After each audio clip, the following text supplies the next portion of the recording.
It was a cold evening in the small border town of Rahimgar. The wind carried dust and silence together, as if even nature refused to speak. In a small wooden house near the edge of the village, Major Arman Khan sat by the window, staring at the fading light.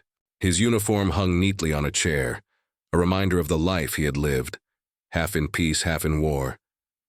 For 20 years, Arman had served his country. He had fought battles that no one remembered and signed papers that changed the fate of many. But the one thing that stayed with him was the silence of the border, a line drawn by men, guarded by fear. Across that same line, in another small village called Devnagar, lived Captain Raghav Singh. He too had grown tired of the endless tension between their nations. Every few months there was a rumor of war, and every time soldiers stood ready. But the fight never came. Only orders, drills, and long nights of watching the darkness on the other side. The two men had never met, but they knew each other's names. Years ago, during a ceasefire meeting, their signatures had appeared on the same paper, a document that promised peace. That paper was known among soldiers as the Silent Treaty. The treaty wasn't official. It wasn't written by governments. It was a quiet understanding between two soldiers, Arman and Raghav. They had both lost friends, seen too much blood, and decided that enough was enough. They agreed secretly that as long as they commanded their posts, there would be no firing, no violence, just silence. For 5 years that silence had lasted. No bullets crossed the line. No soldiers died in vain. The people of both villages began to believe in peace again. Farmers started returning to their fields. Children played near the old watchtowers. Even the birds came back to the trees that once shook from gunfire. It was a fragile peace, but it was real. However, peace is never easy to keep. One summer morning, a new commander arrived at the border post in Rahimgar. Colonel Farid, a strict and proud officer, believed that mercy was weakness. He wanted to show strength, to remind the other side that silence did not mean surrender. He ordered new patrols, new guards, and stronger fences. Major Arman tried to explain, "Sir, there's no need to disturb the peace. We've had no conflict in years." But the colonel only frowned. "Peace is an illusion, Major. We must be ready for war at all times." Across the border, Captain Raghav faced a similar problem. His new superior, Colonel Deshmukh, was impatient. "They are planning something," he said one night. "No border stays quiet for this long. I want our men on alert." Raghav felt a chill in his chest. He knew what was coming. The Silent Treaty was in danger. That night, Arman walked alone to the edge of the border. The moon was pale and full, casting silver light over the empty land between them. On the other side, he could see a faint shadow, a man standing still. It was Raghav. For a long moment, neither moved. Then Raghav slowly raised his hand, a silent greeting. Arman did the same. They had never spoken face to face, but in that gesture, everything was said. Two soldiers, two enemies, bound by an invisible promise. Suddenly the silence was broken by a gunshot. Both men dropped to the ground. The sound echoed across the valley. Arman's heart raced. He shouted for his men to hold fire, but confusion spread. Soldiers ran to their posts, rifles ready. On the other side, Raghav was doing the same. "Stand down," he yelled. "No one fires without my order." But fear spreads faster than reason. Another shot followed, then another. Within minutes, chaos filled the air that had been peaceful for years. Arman grabbed his radio. "Raghav," he called, hoping the signal reached across. "Hold your fire. This isn't us." There was static for a moment, then a voice replied, calm but heavy. "I know, Arman, but my men are scared. They think it's an attack." "Mine too," Arman said, his voice shaking. "We can stop this. We must." The next few hours were a blur of shouting, sirens, and flashing lights. The colonels on both sides demanded action. Orders were given to retaliate. The Silent Treaty was breaking, crumbling under pride and misunderstanding. At dawn, Arman made a decision. He took off his helmet, stepped out from his post, and walked into the no-man's land with his hands raised. His men shouted after him, but he didn't stop. Across the line, Raghav saw him and understood. He too walked forward, unarmed. The soldiers on both sides held their breath as the two men met in the middle. There were no flags, no translators, just two tired faces. "You came," Raghav said softly. "I had to," Arman replied. "If we don't stop this, everything we built will burn." Raghav nodded. They don't understand what silence means. Then we'll remind them, Armin said. They stood there for a long time, surrounded by the wreckage of fear. Slowly, both men raised their hands high, signaling peace. Their soldiers hesitated, but seeing their commanders unarmed, they lowered their rifles. For the first time in hours, silence returned. A heavy, sacred silence. A week later, the newspapers wrote about a peaceful resolution at the border. Officials praised their discipline and courage. No one mentioned the silent treaty, because no one knew it existed. It remained a secret between two men who had chosen humanity over duty. Arman was later transferred to another station. Raghav, too, was reassigned. The border returned to its quiet routine, guarded by others who never knew the story behind its peace. Years passed.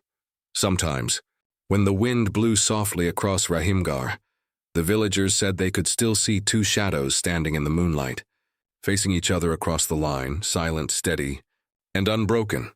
The silent treaty lived on, not in papers or speeches, but in the hearts of those who believed that even silence could be stronger than war. 10 years had passed since the night Major Arman Khan and Captain Raghav Singh had walked into no man's land. The border of Rahimgar and Devnagar was quiet again. Too quiet. The world had changed, but the memories of that night still lived in the hearts of those who had seen it. The soldiers who stood there that day told stories in hushed tones about how two men had stopped a war with nothing but courage and trust. But time, as always, began to wash those memories away. Major Arman had retired and now lived in a small house near the mountains with his wife and daughter. Mina? His hair had turned gray and his steps were slower, but his eyes still carried the same calm strength. Every morning, he sat on the porch with a cup of tea, reading old letters from his army days. One letter was special. It was from Raghav Singh. It had only one line. As long as we breathe, the border will stay silent. Arman smiled every time he read it. He didn't know where Raghav was now. They had not spoken in years. But somewhere deep inside, he believed Raghav was still guarding that silence. Across the border, Raghav had also retired. He lived alone in a small town near the river Ganga. His wife had passed away years ago, and his only son, Arav, had joined the army, just like him. Raghav was proud but also afraid. One evening, Arav came home in his new uniform, full of excitement. "Father, I've been posted near the Rahimgar border," he said. Raghav froze for a second. His teacup stopped halfway to his lips. "That's where it all began," he whispered to himself. Arav noticed the look in his father's eyes. "You know that place, don't you?" he asked. Raghav nodded slowly. "Yes, I know it better than most." On the other side of the border, Arman's daughter Amina had grown up into a strong young journalist. She wanted to tell real stories, stories of courage and truth, not politics and lies. When she heard that the old border near Rahimgar was reopening for peace talks, she decided to go there and report the event. Her father tried to stop her. "That place holds ghosts, Amina. Some stories are better left in silence." But she smiled. "Bubba, sometimes silence hides truth. I want to find it." Arman looked at her for a long time and then gave her the old letter from Raghav. "If you meet a man named Raghav Singh," he said softly, "give him this." A week later, Amina crossed the checkpoint with a press badge hanging around her neck. The air felt heavy, filled with dust and memory. She saw soldiers setting up tents and flags. Among them was a young officer giving orders, a tall man with kind eyes. His name tag read Litgarav Singh. They met by chance when Amina dropped her notebook. Arav bent down to help her pick it up. "Journalist?" he asked with a smile. "Yes, you?" "Army," he replied, laughing. "Strange meeting at a border, isn't it?" They started talking. Days passed, and the two found comfort in each other's company. Both carried the weight of fathers who had lived through wars they didn't understand, but neither knew that their fathers had once saved each other's soldiers, and that their names were written together in an unwritten treaty. One evening, while exploring the area for her story, Amina found an old watchtower covered in vines. Inside, she saw faded writing on the wall. "Peace is the only victory." She touched the words gently. Suddenly, a soldier entered the tower. It was Arav. "I didn't know anyone came here," he said quietly. Amina smiled. Do you know who wrote this? Arav shook his head. My father once mentioned something about 2 officers who made a silent promise here years ago. Amina's heart skipped a beat. 2 officers? What were their names? I don't remember the other one, Arav said. But one of them was my father, Raghav Singh. Amina's eyes widened. She reached into her bag and pulled out the letter. This was written by your father. To mine, Arav froze. Your father? Major Arman Khan, she said softly. They were the ones who made the silent treaty. The silence between them grew heavy. 2 children of peace, standing on the same ground where their fathers had once faced each other in the moonlight.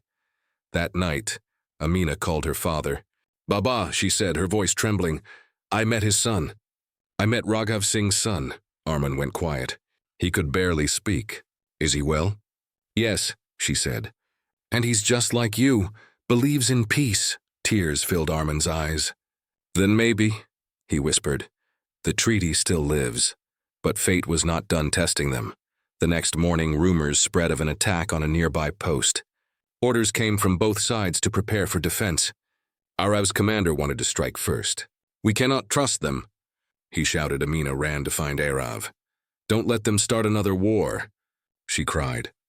Our fathers ended it once. Don't let it begin again. Arav was torn between duty and truth. Finally, he remembered his father's old words.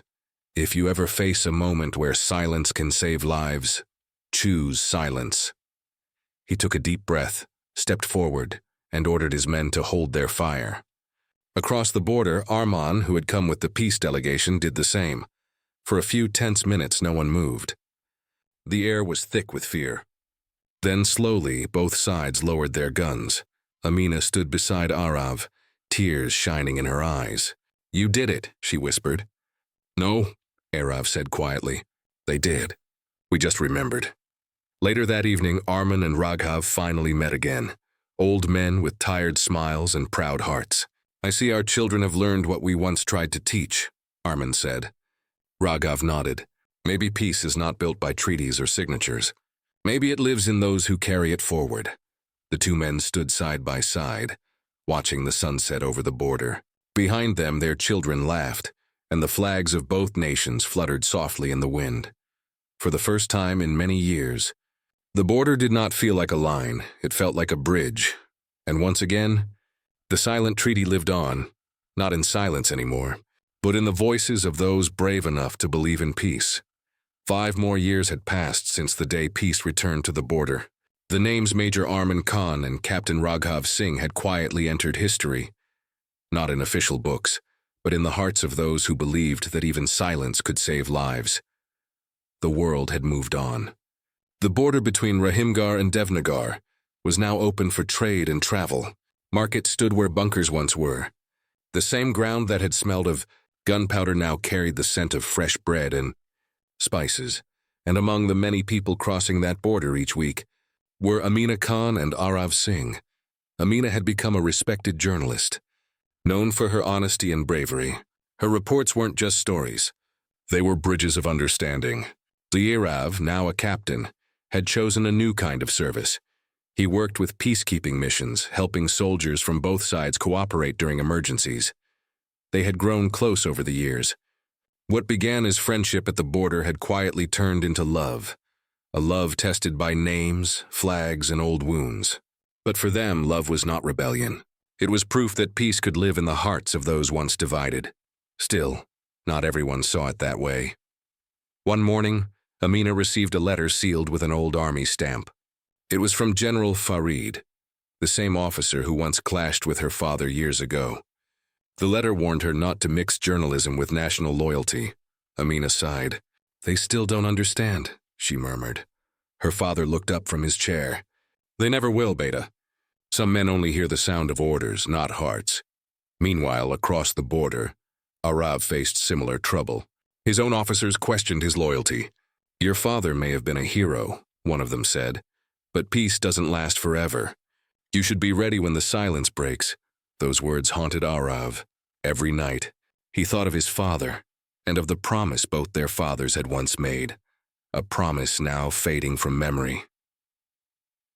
One evening, Amina invited Arav to Rahimgar for a public event, a celebration marking 10 years of peace between the two nations. For the first time, both governments had agreed to hold a joint ceremony at the old watchtower, the same place where the silent treaty had once been born. As Arav crossed the border checkpoint, old soldiers saluted him. Some remembered his father's name and smiled. Inside the tent, Amina greeted him with a warm smile. "Welcome back to where it all began," she said softly. He nodded. "And where it must continue." The ceremony began with speeches, music, and flags. But halfway through, dark clouds gathered overhead, and thunder rolled in the distance. The sky felt heavy, too heavy. Suddenly, a loud explosion echoed from the northern side of the border.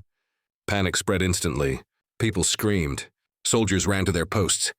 The peace celebration turned into chaos. Amina grabbed Arav's arm. "What's happening?" "I don't know," he said, his face pale. "But we need to stop this before it spreads." Both sides believed the other had fired first. Orders began flying over radios. Tanks moved. Sirens wailed. Amina's heart raced. "No," she whispered. "Not again. Not after everything." Meanwhile, far from the noise, Arman Khan and Raghav Singh, now old and frail, were sitting together in Arman's home. Raghav had come for the ceremony too, but the explosion shook the ground before they could arrive. When the news reached them, both men stood in shock. Raghav clenched his fists. "It's happening again." Arman looked toward the border. "Then we go again."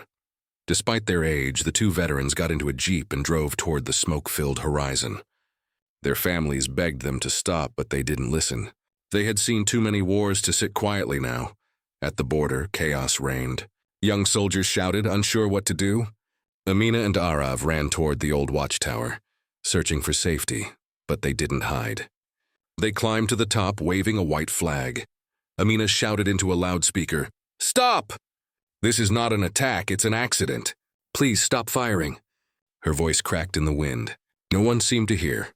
Then through the dust and noise, two headlights appeared, the jeep of Arman and Raghav. They stepped out, coughing, waving their hands. Soldiers froze when they saw the old heroes standing together again. Arman's voice rang out, "Put down your weapons." This peace was not built in one day. It was built by lives, by tears, by courage. Raghav added, "Look at us. We once stood against each other, and we chose silence over bullets. Will you throw that away?" For a long, tense moment, no one moved. Then one soldier slowly lowered his rifle. Another followed, and another. Within minutes, the firing stopped. The thunder faded. The only sound left was the rain falling softly on the ground. Later, investigations showed that the explosion had been caused by an old landmine buried years ago, an echo of the past that almost destroyed the future. But thanks to Arman, Raghav, Amina, and Arav, war had been stopped once again by courage, not command. A few weeks later, a monument was built at the border. It was made of white stone and carried simple words carved in both languages. In silence, they found peace. In peace, they found each other. Arman and Raghav stood before it side by side as the sun rose behind them. Amina and Arav stood nearby, holding hands. The future looked uncertain, but no longer impossible. Raghav smiled faintly. "You know," he said to Arman, "this time I think the silence will last." Arman looked at the young couple and nodded. "Yes, because now it's not our silence anymore, it's theirs." That night, when the stars filled the sky, Amina sat by the monument and began writing her next article. The title read, "The Silent Treaty, a Promise That Never Died." Her words spread across both nations. For the first time, people learned the truth about the two soldiers who had once stopped a war with nothing but faith. The story inspired thousands, students, soldiers, and even leaders. Borders still existed on maps, but in the hearts of people the lines began to fade. Years later, when Arman and Raghav were gone, their children carried forward their dream. Amina started a peace foundation for war-affected families. Arav became the first officer to lead a joint peacekeeping unit between the two nations. Every year, on the night of the first silent treaty, people gathered at the border, lit candles, and stood in silence, not out of fear, but out of respect. The wind carried no gunpowder, only prayers. And when the moonlight fell over the land that had once known war, It seemed as if two shadows still stood there, Armin and Raghav, watching in peace. The silence that once began as a treaty had now become a legacy. 40 years had passed since that rainy night when Armin Khan and Raghav Singh stopped another war with nothing but courage and truth. The world had changed. New cities had risen, new leaders had come, and technology had reached places people once thought unreachable. But in one quiet valley between Rahimgarh and Devnagar, time still moved slowly, as if afraid to disturb the peace built there. That valley was now called the Valley of Silence, and in its heart stood a white monument, the same one built years ago. Every year, people came from both nations to light candles, pray, and tell stories about the two soldiers who had once turned enemies into brothers. Amina Khan was now 70 years old. Her hair had turned silver and her voice had softened, but her eyes still held the same fire that once made her chase the truth. She lived in a small house near the monument with her husband, Arav Singh. The two had grown old together, partners in both love and peace. Their days were calm, filled with books, tea, and laughter. Their grandchildren often visited, running through the garden that overlooked the same border their ancestors had once guarded. One evening, Amina sat by the window, watching the sun sink behind the mountains. Arav was sitting nearby, carving something out of wood. "What are you making this time?" she asked, smiling. "A gift," he said softly. "For the museum they're building here, the Peace Memorial. I thought maybe they'd like something from us." Amina raised an eyebrow. "And what would that be?" He held up a small wooden box. Inside it lay two medals, old, rusted, but shining under the light. "One was my father's," he said. "The other was your father's." Amina's eyes filled with tears. "They belong to heroes." Arav smiled. "No," he said. "They belong to men who refused to be heroes when the world demanded war." That night, the wind grew cold. A storm whispered through the valley, carrying the scent of rain. Arav coughed softly, holding his chest. "Are you all right?" Amina asked, worry in her voice. He nodded weakly. "Just tired. Maybe too many winters, that's all." But she knew. She saw the weight of years in his eyes, the same eyes that had once faced chaos and chosen peace. The next morning, when she woke up, Arav was still sitting in his chair by the window, the wooden box beside him. He looked peaceful, like he had simply fallen asleep. Amina froze. Her hands trembled as she touched his shoulder. "Arav," she whispered. But he didn't move. Outside, the wind stopped. The world fell silent again, the same kind of silence that had once begun their story. Days passed in sorrow. The whole valley came to mourn Captain Arav Singh, the son of peacekeepers, the man who carried their promise forward. Soldiers from both nations stood together at his funeral. There were no separate uniforms, no lines drawn, just one crowd, united in respect. Amina placed the wooden box on his grave, whispering, "You kept your father's word and mine. Now rest in peace, my love." After the funeral, she walked alone to the monument. The candles flickered in the soft breeze. She touched the white stone, now covered in moss, and closed her eyes. In her heart, she heard her father's voice. "Silence is not weakness, Mina. It is strength without violence," and she whispered back, "You were right, Baba, it still lives." A few months later, a new generation came to visit the valley. School children, journalists, and young officers. Among them was a teenage boy named Rehan Singh Khan, Amina and Arav's grandson. He had heard many stories about his grandparents but had never understood the full truth. His teacher pointed at the monument and said, "This is where the silent treaty began, a story of peace written by two soldiers and carried forward by their families." Rehan's eyes widened. "That means my great-grandfathers were the ones who started it?" The teacher smiled. "Yes, and your grandparents protected it." Rehan stood silently for a moment, looking up at the stone words. In silence, they found peace. In peace, they found each other. Something stirred in his heart. Pride, curiosity, and a sense of purpose. Later that night, he asked his grandmother to tell him everything. Amina sat by the fireplace, the light dancing on her wrinkled hands. She began to tell him the whole story, how two enemies met under the moonlight, how their children saved peace twice, and how silence became stronger than war. Rayhan listened with wide eyes. "Duddy," he said softly, "will peace always last?" Amina looked at him, at his young, hopeful face, and smiled sadly. "Peace is not a thing you find, Beta. It's something you protect. Like a candle, it will flicker sometimes. But as long as someone shields it, it will never die." Rayhan nodded slowly. "Then I'll protect it next." Amina reached for the wooden box and placed it in his hands. "Then this belongs to you now," she said. The metals of those who believed silence could change the world.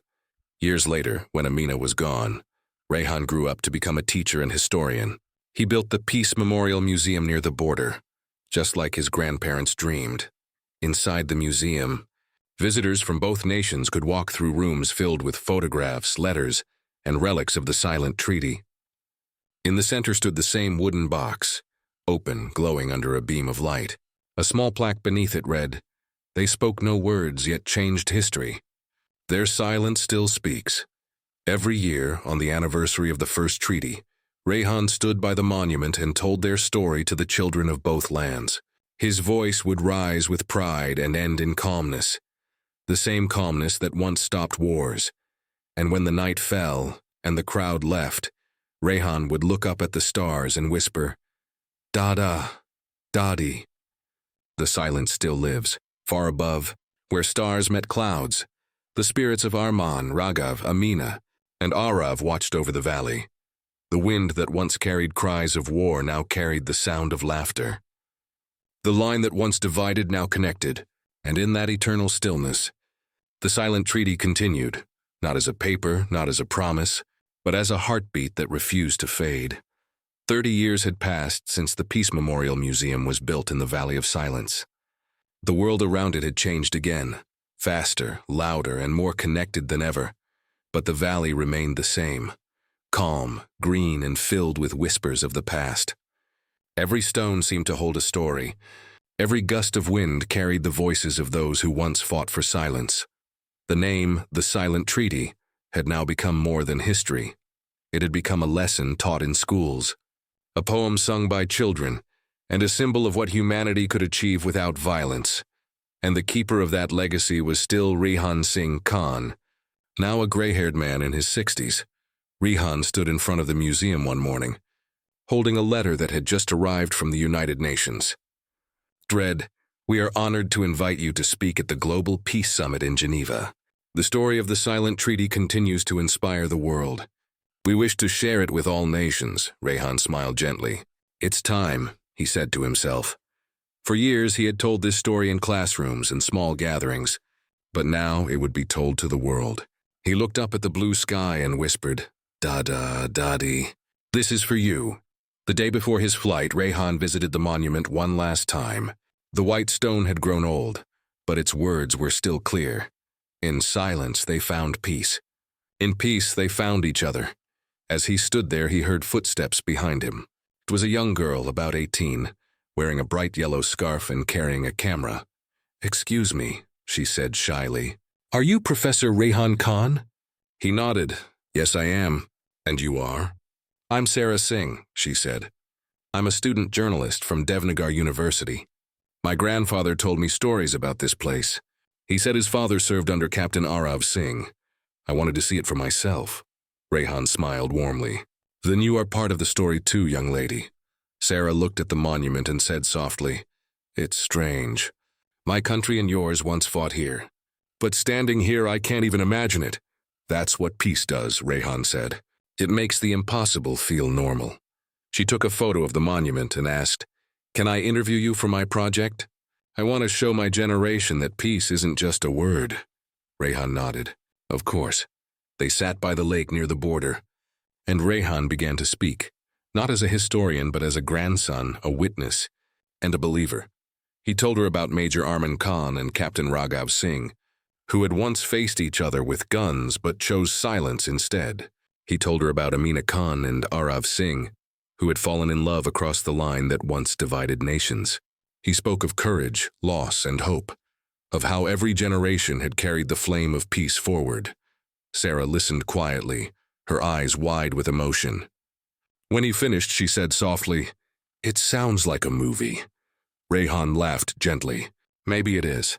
But the ending is still being written. The next day, Rayhan flew to Geneva. The conference hall was grand and full of world leaders, journalists, and students from every continent. When his name was called, he walked onto the stage with slow, steady steps. He looked around the hall and began his speech in a calm voice. Many years ago, two men stood on a border filled with fear. They were enemies by birth, but brothers by heart. They chose not to fight. Their silence saved hundreds of lives. Their children carried that silence forward, turning it into peace. And their grandchildren, like me, were born into a world without war. This is the story of the silent treaty. The hall was silent. Every face watched him, listening, feeling. He continued, "We live in a world that speaks too loudly, with anger, pride, and division. But true strength lies in listening, in forgiveness, in choosing silence when words can wound. My ancestors proved that peace is not weakness. It is courage without bullets." When he finished, the audience rose to their feet in applause. Many wiped tears from their eyes. The speech went viral around the world. News channels replayed his words, calling them the echo of peace. When Rayhan returned home weeks later, the Valley of Silence was alive with visitors from every country. The museum had become a symbol of hope. People brought flowers, candles, and even small letters to leave at the monument. One of those letters caught Rayhan's eye. It was from Sarah Singh. He opened it gently. Inside was a simple message. "Your story changed my heart. I've decided to join the International Peace Corps. I will carry the silent treaty wherever I go." Rayhan smiled through his tears. "And now," he whispered, "the next chapter begins." Years passed again. Rayhan grew older, weaker, but never alone. Every evening he sat outside the museum, greeting visitors and telling them the same story. Sometimes with new details, sometimes with new lessons, and one peaceful night, as the sun set over the valley and the sky turned golden, he closed his eyes and whispered his final words. "Let silence live." He passed away quietly, just as his grandparents once had, surrounded by the same peace they had built. Decades later, the world continued to tell their story. A movie was made. A book was written in dozens of languages. And at the United Nations headquarters, a small room was named the Silent Treaty Chamber, a place where leaders would meet, not to argue but to listen. Every wall in that room carried one quote, written in gold letters. "Peace begins when someone chooses to stay silent instead of pulling the trigger." And far away, in the Valley of Silence, the monument still stood tall. Children played nearby, their laughter echoing through the hills. No one remembered the sound of war anymore, only the sound of wind, birds, and hope. And when the night fell, if you listened carefully, you could still hear the faint whisper of four voices, Armin, Raghav, Amina, and Arav, carried by the breeze. The silent treaty lives on.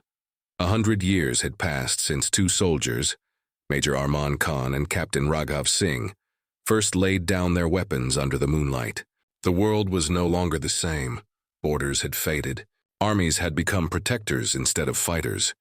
And nations now worked as one under a united council called the Global Peace Alliance, GPA. In every classroom, on every screen, and in every heart, there was one lesson that remained unshaken through time. The lesson of the silent treaty. The Valley of Silence, where it all began, had become a World Heritage Site. There were no fences, no guards, no flags, only gardens, schools, and a great dome-shaped building called the Hall of Unity. Inside that hall stood the same white monument, perfectly preserved. Around it glowed hundreds of holographic lights showing old photos of Armin, Raghav, Amina, Ayarav, and Rayhan. Their stories were no longer just history. They were the beginning of peace. In the year 2125, a young historian named Leena Rehan Singh Khan, the great-great-granddaughter of Amina and Arav, worked as the curator of the Hall of Unity. She had grown up hearing bedtime stories about the silent treaty, how two men chose silence over war, and how generations carried that choice forward. Every morning, she walked through the hall and stopped at the monument. She would place a single white flower there and whisper, "Thank you for teaching us to listen." Then she would begin her work, recording memories, scanning letters, and speaking to visitors from all over the world. One day, a group of students from across different continents visited the hall. One boy, no older than 12, raised his hand. "Miss Lena," he asked, "is it true that there were once wars between countries?" Lena smiled softly. Yes, there were. People fought over land, power, and pride. They believed they were different because of borders. But why? The boy asked. "We all live together now. No one fights." "That," she said, "is because of a promise made 100 years ago. A silent promise that changed the world."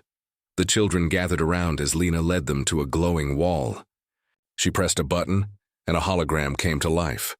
A video of Rehan Singh Khan giving his famous speech at the United Nations.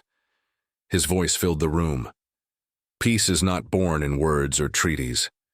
It begins in silence, when two hearts choose understanding over anger. The children clapped. Some even had tears in their eyes, though they didn't fully understand why. Lena smiled. And that, children, is why we honor the silent treaty. That evening, as the sun set behind the mountains, Lena walked outside and looked across the valley. The air was filled with music from nearby villages, songs about unity and hope. Solar drones flew above, painting trails of light in the sky. She sat on a bench under an old tree and opened a small metal box that she always carried with her. Inside were two ancient medals. One belonged to Arman Khan, the other to Raghav Singh. They had been passed down through every generation like sacred relics. She ran her fingers over them gently. "You would be proud of this world," she whispered. "You dreamed of silence, and now silence has become peace." But that night, a strange message appeared on her digital communicator, a private transmission from the Global Council.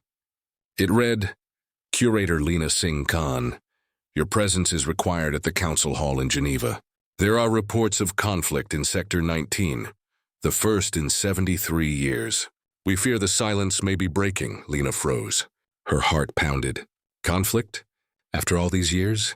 Without wasting a moment, she took the next flight to Geneva. When she arrived, the atmosphere was tense. The council members, people of every nation, were gathered around a glowing table.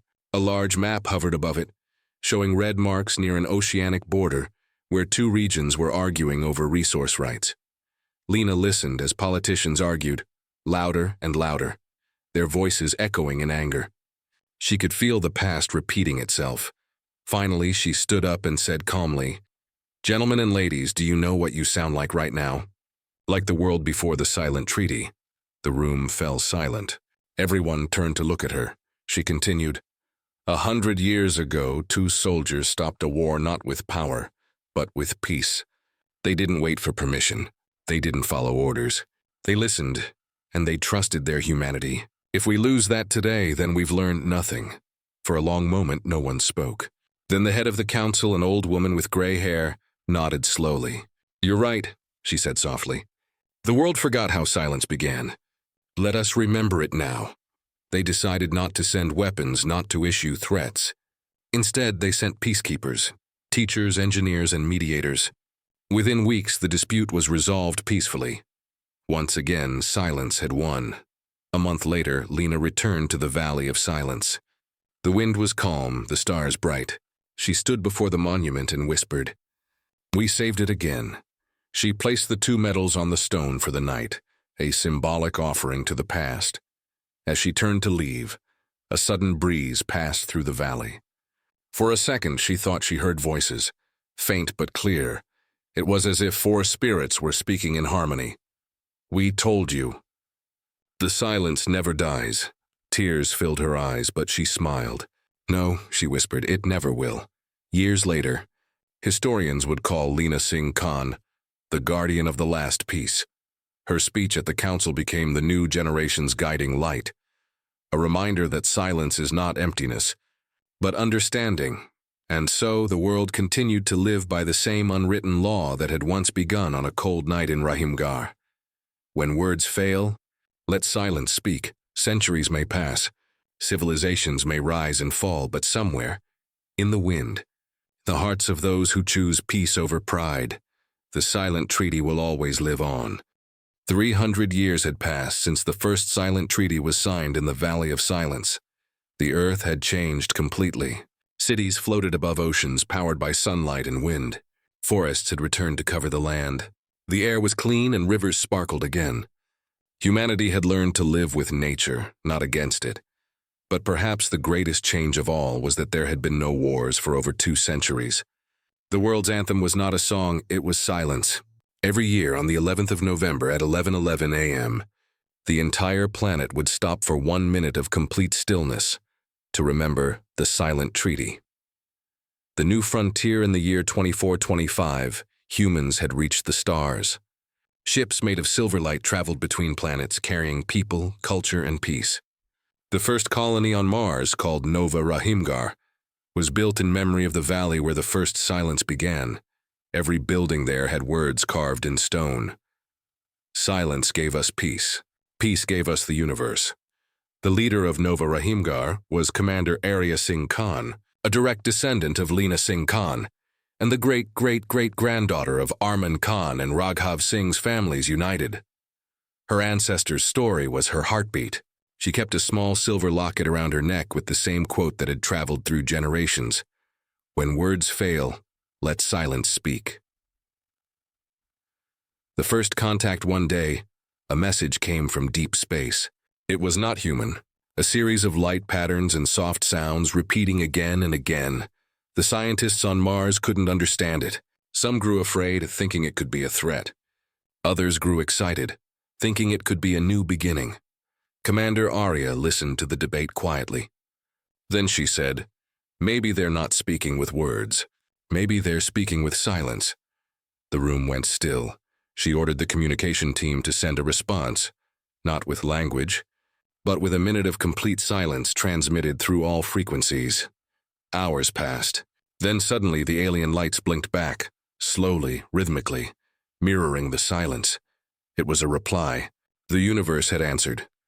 The message of the stars. Weeks later, the alien ship arrived near Mars. It did not attack, nor did it land. It simply hovered, glowing with a gentle blue light. A message appeared on the Mars main screen, written in symbols that slowly transformed into words. "We heard your silence. We too speak with peace." The room was silent. Many cried. Humanity had finally met another intelligent species. And peace had been their first language, Arya whispered. Our ancestors would be proud. A treaty was formed, not in words, not in signatures, but in shared silence. Both civilizations agreed to learn from each other, to protect the universe, and to live in harmony. It was called the Cosmic Treaty of Silence. The new age. From that day on, silence became the universal language of respect. Whenever humans met beings from other worlds, they bowed their heads in quiet greeting. No weapons, no shouting, only understanding. Schools on Earth and Mars began teaching the history of silence.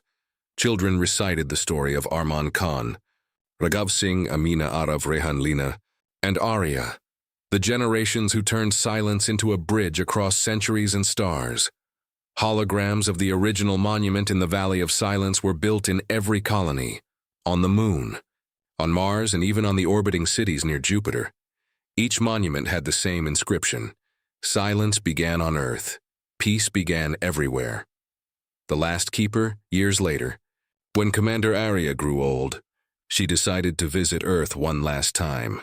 She returned to the original Valley of Silence, now a beautiful, green sanctuary protected by the world's guardians. She stood before the white stone monument that still stood strong after 500 years. Birds sang around it and the wind carried soft whispers. Arya placed her hand on the cold marble and closed her eyes. She could feel them, the spirits of her ancestors. Arman and Raghav, who ended a war. Amina and Arav, who turned love into courage. Rehan, who spoke peace to the world. Leena, who saved silence again. And now her, she whispered. We did it. The silence lives on, not just on Earth, but among the stars. A tear rolled down her cheek. But it was not of sadness, it was pride. The eternal silence before she left.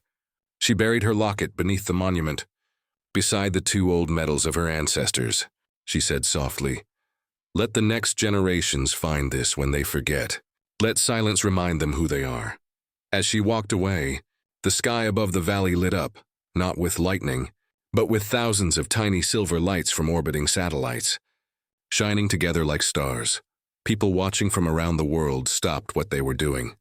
For one whole minute, the entire Earth, Mars, and the colonies beyond went completely silent. No voices.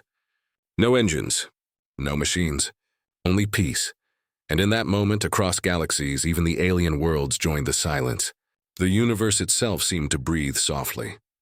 The never-ending echo centuries later, historians would say, the first war began with a sound. The first peace began with silence. The silent treaty had become more than a memory. It had become a way of life, a rhythm of the soul that connected all beings.